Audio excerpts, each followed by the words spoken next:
Bad accounts can destroy a company quietly. This is day 16 of the 30 days Know Your Karma challenge, and today we're discussing sections 374 to sections 400, talking about the financial statements, audits, and accounting records of a company. Sections 374 says that every company shall cause accounts recording to be kept in accordance with this section.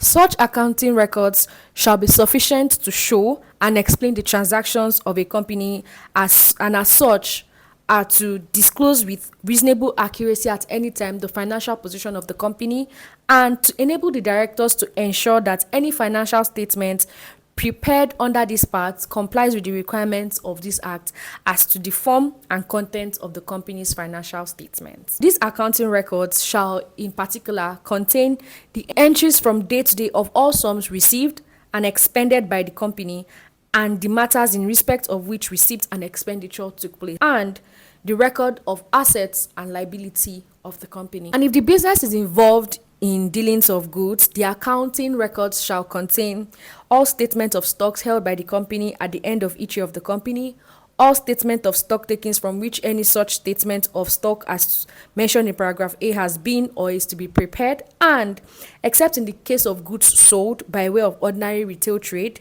statement of all goods sold and purchased, showing the goods and the buyers and the sellers in sufficient detail to enable all this to be identified. Subsection 6 of 374 goes ahead to say that each public company shall keep its audited account displayed on its website. And as is with registers of the company, these accounting records shall be kept at the registered office of the company or such place in Nigeria as the directors may deem fit, and shall at times be opened for inspection by the officers of the company. As sections 375 sub 2 provides that these accounting records should be preserved for at least 6 years from the date which they were made. And the company, in addition to original hard copies, may keep electronic copies or registers of any documents or record it is obliged to keep or maintain under this act. We move on to sections 377 that talks about the director's duty to prepare annual accounts. So in the case of every company, the director shall, in respect of each financial year, prepare financial statements for the year, which shall contain the statement of accounting policies, the balance sheet or balance sheet of the last day, the profit and loss, the notes of the account, the auditor's report, the director's report, the statement of the source and application of fund, the changes in equity, a 5-year financial summary, and all that has been outlined in sections 377 sub 2 of this act. Preparation of these financial statements shall be prepared in compliance with the requirements of the accounting standards prescribed by the Financial Reporting Council of Nigeria. The balance sheet of the company shall give a true and fair view of the state of affairs of the company for that year, and the profit and loss account shall also give a true and fair view of the profit and loss of the company for that year. To the next, which is Directors' Report, sections 385. In the case of every company, they shall be prepared in respect of each year a report of the directors.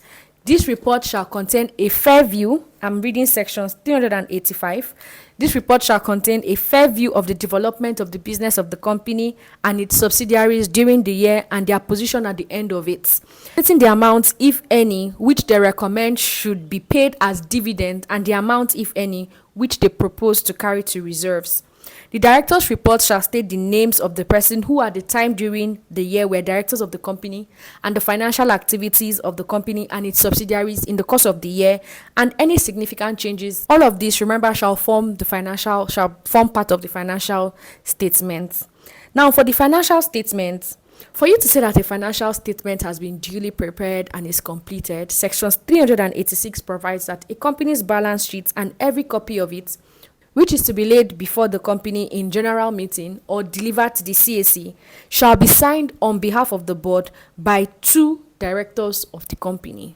Not the director and the secretary, not one director. 2 directors of the company. We move on to sections 388, which provides it is director's duty to, where the company has been incorporated not later than 18 months, and subsequently once every year, to lay before the general meeting copies of the financial statements. The auditor's report, which also forms part of the financial statements, shall be read before the company in its annual general meeting and shall be open for inspection to the members of the company. Following laying of these accounts, we see that in addition to the filing of the annual returns, a copy of these financial statements shall also be submitted or filed, as you would like to say, at the Corporate Affairs Commission.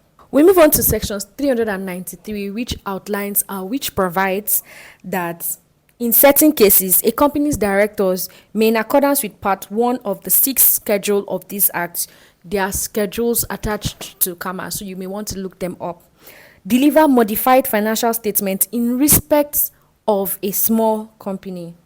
If the company is a small company, it can actually submit modified financial statements. For you to know, do I qualify as a small company? Sections 394 provides companies that qualify as small company, and we'll just look them up real quick. It's a private company. Its turnover is not more than 120 million naira or such amount as may be fixed by the commission from time to time. The net assets value is not more than 60 million naira or such amount as may be fixed by the company by the commission from time to time. None of its members is an alien. None of the members is a government or government corporation or agency or its nominees. In the case of a company having share capital, directors between themselves hold at least 51% of the equity's share capital. That's all we can take for day 16, and I'll see you on day 17.